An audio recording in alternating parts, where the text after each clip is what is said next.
안녕하십니까. 한빛 선교회 고전한 목사입니다. 지금까지 저의 메시지를 다시 종합적으로 다뤄야 할 부담이 있어서 성경 특강을 마련하였습니다. 그 이유는 무엇보다도 그리스도인으로서의 구원관 때문입니다. 이 구원관은 아무리 강조해도 지나치지 않습니다. 우리가 예수를 믿는 목적은 궁극적으로 구원받기 위함이기 때문이니까요. 저는 최근 성경적 구원관을 다시 한번 환기시켜야 되겠다는 마음을 가졌습니다. 그래서 하나님과 사람이라는 주제로 성경 특강을 진행하려고 합니다. 구원이라는 단어를 가능하면 사용하지 않고 진행하려고 합니다. 왜냐하면 지금 구원이라는 단어는 어쩌면 상투적인 종교 용어로 이해되고 있기 때문입니다. 그래서 제가 사용할 단어는 관계성이라는 단어입니다. 지금까지의 메시지와 다소 중복이 되겠지만 관계성이라는 그 키워드에 맞추어 구원이라는 의미를 이해하시면 훨씬 쉽게 복습이 될 것입니다. 성경은 하나님과 사람에 관한 이야기입니다. 그러므로 하나님을 잘 알아야 되고 또 사람도 잘 알아야 됩니다. 이 두 주체를 잘 알지 못하면 잘못된 구원관이 발생하기 때문입니다. 하나님과 인간이라는 이 두 주체를 연결하는 것이 바로 관계성이라는 단어입니다. 그러므로 하나님과 사람과의 관계를 배워야 합니다. 어떻게 하나님이라는 주체와 사람이라는 주체가 서로 연관이 될까요? 논리적으로 창조주신 하나님이 왜 어떻게 사람을 창조하셨는가에 답이 있을 것입니다. 하나님의 인간 창조의 목적은 동시에 인간의 존재 이유가 되기 때문입니다. 성경의 소개인 창세기 1장에는 창조주 하나님이 인간을 창조하셨는데 창조주 자신의 형상과 모양대로 인간을 창조하셨다고 기록하고 있습니다. 그리고 2장에서는 창조의 과정을 소개하고 있는데 창조주 하나님이 흙으로 인간을 빚으시고 인간의 코에 하나님 자신의 생기를 불어넣으셨다고 했습니다. 그러니까 하나님의 생기가 인간의 코를 통하여 인간의 속으로 들어가서 하나님의 형상과 모양을 가진 인간을 만들었다는 것입니다. 쉽게 설명해 볼까요? 태평양 바닷물이 있습니다. 엄청난 크기죠. 내가 그 바닷물을 손으로 찍어서 한 방울 마십니다. 태평양 바닷물이 내 안으로 들어옵니다. 비록 한 방울이긴 하지만 내 안에는 태평양이 있습니다. 존재론적으로 나는 태평양과 같다는 것입니다. 하나님의 성분이 인간의 속으로 들어오니 인간이 하나님과 같아진다는 말입니다. 하나님 자신과 똑같은 존재가 된다는 것입니다. 인간을 신적인 존재로 창조했다는 말입니다. 공감되십니까? 내가 신적인 존재라니 인간은 사실 인간 자신이 이런 엄청난 존재인지를 몰라요. 그래서 비교해 봐야 알 수 있습니다. 비교의 대상은 동물이지요. 동물이나 인간이나 똑같이 흙으로 만들어졌기 때문입니다. 누구는 동물이고 누구는 인간이냐? 동물과 인간의 차이는 무엇입니까? 그 차이는 인간에게는 하나님의 형상과 모양이 있고 동물에게는 없다는 것입니다. 그러니 인간은 동물에게 신과 같은 존재가 되는 것입니다. 그러나 유감스럽게도 그 사실을 아는 인간은 아무도 없습니다. 인간이나 동물이나 똑같이 흙으로 창조되었으니 흙으로 따지면 인간은 한참 동물 이하의 수준입니다. 동물의 새끼는 태어나자마자 1시간이 못 되어 뜁니다. 그러나 인간은 한심스럽게도 태어나서 1년이라는 긴 시간을 누워서 지내야 합니다. 힘으로 따져도 코끼리를 이길 수 없고 또 달리기를 해도 그렇고 또 날지도 못합니다. 인간의 위대함은 겉으로 보이는 이 살덩이가 아니라 보이지 않는 내면에 있다는 것입니다. 그러므로 하나님과의 관계성은 보이는 외모에 있지 않고 인간의 내면에서 발생하는 것입니다. 인간의 내면에는 하나님의 형상과 모양이 내재되어 있습니다. 사실 하나님은 영이시기 때문에 눈에 보이는 형상이나 모양이 있을 수가 없어요. 형상과 모양 이런 표현은 다 강조법입니다. 눈에 보이는 것으로 강조해야 기록해야 그것이 실제가 되기 때문에 성경이 이런 방식으로 기록하는 것입니다. 그래야 하나님의 존재를 확실하게 알 수 있으니까요. 하나님의 인간의 코에 불어넣어서 생기는 하나님 자신의 형상과 모양이라는 것입니다. 이해되지요? 그러나 인간의 내면에 들어와 존재하는 하나님의 형상과 모양을 인간은 볼 수도 느낄 수가 없다는 데에 인간의 운명적인 존재론이 있는 것입니다. 느낄 수 있으면 얼마나 좋겠습니까? 다들 하나님을 다 믿을 테니까요. 하나님의 형상과 모양은 인간의 인격에 녹아 있습니다. 말하자면 인간의 모든 행위와 생각을 주관하는 내면의 가장 깊은 그 마음의 중심에 있다는 것입니다. 하나님의 형상과 모양은 인간의 생각과 행동에 투영되어 나타납니다. 하나님의 형상과 모양은 인간의 마음의 중심에 있다는 것이죠. 인간은 자기 속에 볼 수도 느낄 수도 없는 하나님의 형상과 모양을 지니고 있다는 것입니다. 이것이 인간론을 이해하는 첫 걸음이 되는 것입니다. 자, 이제 질문이 나올 차례입니다. 그러면 창조주가 인간을 창조한 목적이 무엇이냐 하는 것입니다. 무엇 때문에 흙에다 하나님의 형상과 모양을 불어 넣으셨냐는 말입니다. 이것은 동시에 인간의 존재 이유이기도 합니다. 사실 성경에는 하나님이 어떤 목적으로 인간을 창조하였다고 하는 그런 대목은 없습니다. 이 질문 자체는 대단히 고도의 어려운 신학적인 질문입니다. 성경 전체를 훑어보아야 할까요? 그렇지 않습니다. 창조의 과정에서 답을 찾아야 합니다.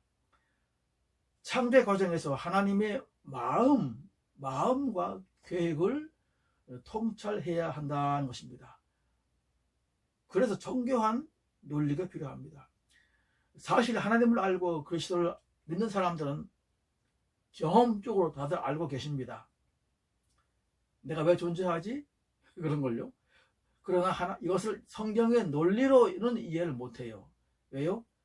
생각을 안 하기 때문입니다. 자, 생각해보지요. 누군가가 자신과 똑같은 존재로 대상을 만들었다? 자, 목적과 이유는 이미 그 자체에 답이 있습니다. 논리적으로 하나의 대답만이 가능해집니다. 그것은 그 대상과 함께 하기 위해서다라는 것입니다. 자, 부수적인 또 답도 있습니다. 그것은 그 대상을 노예처럼 부려 먹으려는 것은 아니다 라는 것입니다. 자, 여기서 잠깐요. 도대체 창조주 하나님을 없다 하거나 아니면 막무가내식으로 하나님을 반대하는 사람들의 주장을 보면 그것은 하나님이 인간을 노예로 부려 먹으려고 만들었다는 것입니다. 그래서 자기들은 하나님을 반대한다 뭐 이런 주장을 합니다. 참으로 억지 유치원생도 아니고요. 그 논리 자체가 무엇이 있는 것은 아니 자기들이 그러면 노예로 창조가 되었다면 그 노예 주인을 반대할 수 있습니까? 당장에 하늘에서 벼락이 떨어질 판이죠. 그런데 스스로 노예인 그들이 주인을 비난함에도 불구하고 멀쩡하다는 것은 그들의 노예가 아니기 때문입니다.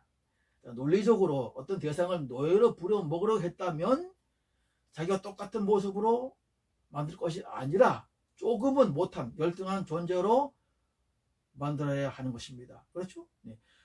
창조주 자신의 형상과 모양을 불어 넣어주면 안 된다라는 것입니다. 그냥 동물처럼 흙만으로 만들어야지요. 하나님을 무슨 노예의 주인처럼 폭군처럼 짐작하는 것은 너무나 잘못된 것입니다. 자신에게 침을 뱉는 것과 같습니다. 자, 누구가 함께 한다? 이 말을 이해 못한 사람이 있을까요? 인간에 태어나면서 함께 하는 것을 배우고 또 경험하고 자랍니다. 부모와 함께하고 형제와 자매와 함께하고 그리고 결혼을 하면 남편과 아내가 함께하지요. 함께하는 것은 참으로 즐겁습니다. 함께함으로 행복과 존재를 누립니다. 이것이 인간이면 태어나 살면서 누구나 경험하는 것입니다. 함께한다? 함께한다는 말을 조금 더 유식한 말로 표현해 보겠습니다. 그것은 관계성입니다. 관계성입니다. 관계성이란 어떤 두 대상이 서로 연결되는 것입니다. 인간의 현재 목적은 하나님과 함께 하기 위한 것입니다. 유식한 말로는 하나님과의 관계성을 맺는 것입니다. 인간이 이 사실을 깨달으면 그는 자신이 왜 존재하는가의 이유를 알게 되는 것입니다. 하나님을 아는 배우지 못한 무학의 할머니가 하나님을 모르는 철학 교수보다 더 똑똑해지는 것입니다. 뇌성마비로 태어나 움직일 수도 없는 어떤 자매는 하나님을 만남으로 자신의 존재가 얼마나 존귀한가를 깨닫고 누리면서 하나님은 공평하시다 라는 시를 썼어요. 자신의 존재 이유를 알면 어떠한 부정적인 이유에도 불구하고 그 사람의 인생은 달라지게 되는 것입니다. 자, 그럼 이제부터 하나님과 사람과의 관계가 어떻게 실제로 이루어지는지 원리를 알아보겠습니다. 그것은 서로 상대를 인식한다라는 것입니다. 우리는 이 원리를 규명하지도 않고 또 가르치지도 않고 배우지도 않고 그냥 실행합니다. 너는 상대를 인식하느냐? 하는 질문은 참으로 웃기는 질문입니다. 어느 아버지가 자식에게 너는 나와 함께 하기 위하여 나를 인식하느냐? 고 묻겠습니까? 그러나 하나님과 인간과의 관계에는 반드시 이 전제를 제기해야 합니다. 인간이 하나님을 모르기 때문입니다. 하나님은 보이지 않기 때문입니다. 인간은 하나님을 없는 존재로 인식합니다. 하나님이 어디 있어? 라고 하지요. 그런데 하나님이라는 창조주의 존재를 인식한다는 것은 인간 자신에게 천지가 진동하는 것과 같습니다. 하나님의 존재를 인식하지 못하면 하나님과 함께 할 수가 없어요. 원리요, 원칙입니다. 자, 인식한다는 것은 의미가 무엇입니까? 사물의 실제를 분별하는 것이지요. 사물이 실제로 존재한다는 것을 아는 것입니다. 원리적으로 사물을 분별할 수 있는 절대적 기능은 보는 것입니다. 오직하면 백문이 불여일견이다 라고 했겠습니까?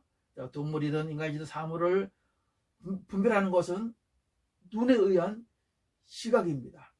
물론 귀로 듣는 청각이나 또 냄새 맡는 후각도 분별에 도움되지만 결정적으로 사물을 분별하는 것은 시각입니다. 눈으로 보면 아는 겁니다. 그래서 하나님과 함께 하려면 먼저 하나님을 보아야 한다는 원리가 전제되는 것입니다. 그러면 논리적으로 하나님이 자신과 함께 하기 위하여 인간을 창조하셨다면 당연히 인간이 하나님을 볼 수 있는 무슨 기능이나 장치가 인간의 내면에 들어 있어야 한다는 것입니다. 그것은 시각의 기능입니다. 그래서 이런 원리에 도달합니다. 인간의 속에 들어와 있는 하나님의 형상과 모양에 있는 눈이 달려있다 라고요. 이해되십니까? 그러니까 하나님의 형상과 모양은 하나님의 존재를 분별할 수 있는 기능을 하는구나를 알 수 있습니다. 이 눈을 성경은 영이라고 말합니다. 할렐루야. 그러면 하나님의 형상과 모양은 영이라고 하는 존재가 되는 것입니다. 그래서 종종 우리는 영안이 열렸다라는 말을 듣고 또 말합니다. 영안, 즉 영의 눈이 열렸다는 것은 하나님을 보았다는 의미입니다. 천국을 보았다는 의미입니다. 저는 영을 저 나름대로 통찰한 바가 있습니다. 그것은 센서입니다. 센서는 어떤 사물을 일정한 거리에서 인식하는 장치입니다. 눈은 센서의 기능을 합니다. 저는 영이 하나님을 인식하는 센서라고 이해합니다. 그래야 이해가 빨라요. 영은 직관적으로 하나님을 인식합니다. 그러나 영은 다만 인식할 뿐이지 의지의 기능은 없어요. 센서의 작동 원리를 보면은 센서가 대상을 감지하는 순간 센서에 딸려있는 모터가 돌아가지요. 전등이 켜집니다. 거대한 공장의 모터가 돌아갑니다. 영이 하나님을 감지하는 순간 영에 연결되어 있는 인간의 자아가, 혼이 순간적으로 돌아가는 겁니다. 반응하는 것입니다. 영과 이 혼이 붙어 있으니 이것을 영혼이라고 하죠. 그래서 인간의 구조는 영혼과 흙인 육으로 되어 있는 것입니다. 창세기 2장에서 인간 창조의 과정을 다시 환기하면 하나님의 생기가 흙으로 빚은 인간의 코로 들어와 인간은 산 혼이 되었다고 했는데, 이는 지정의 자아를 가진 존재가 되었다는 의미입니다. 자아의 중심에 있는 영은 센서로서 하나님을 직관으로 인식하는 동시에 인간은 지성과 감정과 의지의 전 인격으로 하나님과 즉시 소통하며 관계를 맺게 되는 것입니다. 영과 혼이 동시에 작동하는 것입니다. 영혼이 그것입니다. 자, 이런 질문으로 메시지를 마치겠습니다. 만일 영이 고장나면 어떻게 될까요? 하는 것입니다. 하나님 인식하는 센서가 고장이 난다면 그럼 인간은 하나님 없어. 이 세상에 무슨 하나님이 있어? 내가 최고지가 되는 것입니다. 자, 다음 메시지가 궁금하지요? 기대해 주십시오. 감사합니다.